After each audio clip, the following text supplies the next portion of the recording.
तो कल मॉर्निंग की सीआरबी क्लासेस से हम कुछ एक चीजें करने वाले हैं चेंज। तो हम सीआरबी की क्लासेस ले रहे हैं मॉर्निंग में एट 7:15 AM डेली बेसिस के ऊपर from Monday to Saturday except Thursday. But in classes में अब हम सिर्फ और सिर्फ पूरे के पूरे चैप्टर्स को कवर नहीं करेंगे बिकॉज ऑलरेडी वो चैप्टर्स हम कवर कर भी चुके हैं पहले।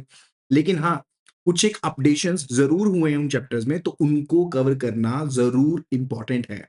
और आपके लिए एक चीज आपको बता देना चाहता हूँ कि कल जो हम बीएफएम का मॉड्यूल स्टार्ट करने वाले हैं ना, वो बहुत ज्यादा इंपॉर्टेंट है। That is a module B. मैं हमेशा कहता आ रहा हूँ कि अगर बीएफएम में आपने module A and module B को अच्छे से कवर कर लिया तो आपका बीएफएम का एग्जाम क्लियर होगा ही होगा।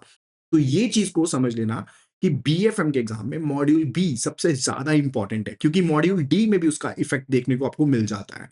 और इस मॉड्यूल बी से रिलेटेड जो लेटेस्ट अपडेट्स हैं उनको हम कल की वीडियो में कवर करने वाले हैं।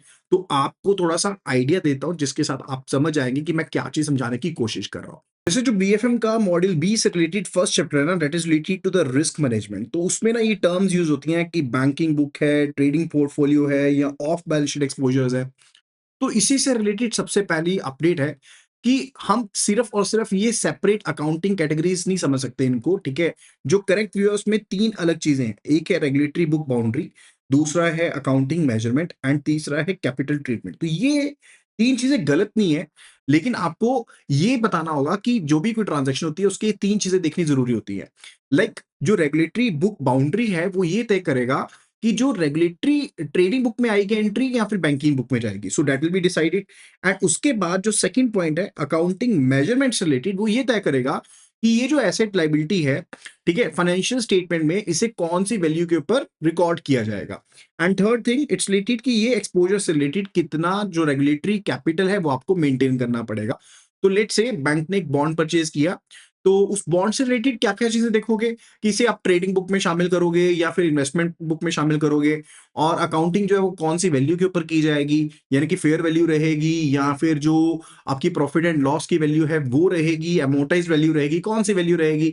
और ये जो बॉन्ड खरीदा है इसके अगेंस्ट आपको कितना जो रेगुलेटरी कैपिटल है वो मेंटेन करना पड़ेगा, राइट। एंड उसी तरह से जो बैंकिंग बुक है उसका एक्चुअल में सही मतलब क्या होता है, what do you mean by banking book.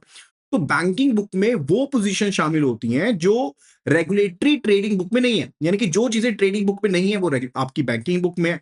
लेकिन इसका मतलब सिर्फ ये नहीं होता कि उसमें सिर्फ एडवांसेस आएंगे, डिपॉजिट्स आएंगे, बोरिंग्स आएंगी। नो, जो आप लॉन्ग टर्म इन्वेस्टमेंट कर रहे हो या कुछ एक सिक्योरिटीज हैं या जो बैंकिंग ऑपरेशन से जुड़े दूसरे आपके एक्सपोजर्स हैं वो भी उसमें शामिल होंगे। हाँ, लेकिन एक चीज ये भी होती है कि बैंकिंग बुक में जो भी चीज आई, ये नहीं होता कि आपको उसे एचटीएम बेसिस पर यानी कि हेल्ड टिल मैच्योरिटी बेसिस पर रखना ही रखना है। क्योंकि हो सकता है कि आपके जो लोन आपने दिए हैं बोरोर उसे प्रीपे कर दे, ऐसा भी तो हो सकता है।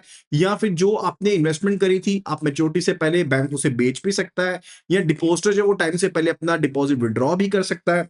एंड फिर बात आती है रिलेटेड टू द रीप्राइसिंग, ठीक है। यानी कि जो रीप्राइसिंग जो है वो मैच्योरिटी से पहले भी हो सकती है। यानी कि अगर आपने कोई फ्लोटिंग रेट लोन दिया, अब वो फ्लोटिंग रेट लोन में बेंचमार्क रेट चेंज होगा तो उसका जो इंटरेस्ट रेट है वो भी तो चेंज होगा। तो यही जो रीप्राइसिंग का डिफरेंस है वो आगे जाकर के interest rate risk in banking book को यानी कि IRRBB को भी पैदा कर सकता है। सो ये इंपॉर्टेंट चीजें हैं जिनको मेन वीडियो में नहीं बताया जाता, लेकिन ये इस वीडियो में हम उन सभी पॉइंट्स को अच्छे से समझने वाले हैं, ठीक है।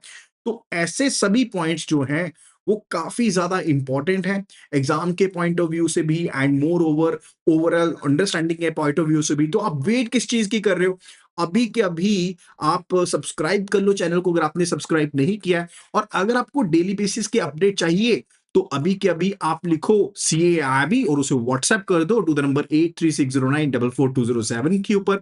एंड मोर ओवर कल से क्लासेस तो है ही है तो आप उसे ज्वाइन भी कर सकते हो, ठीक है। तो मिलते हैं अगली वीडियो में।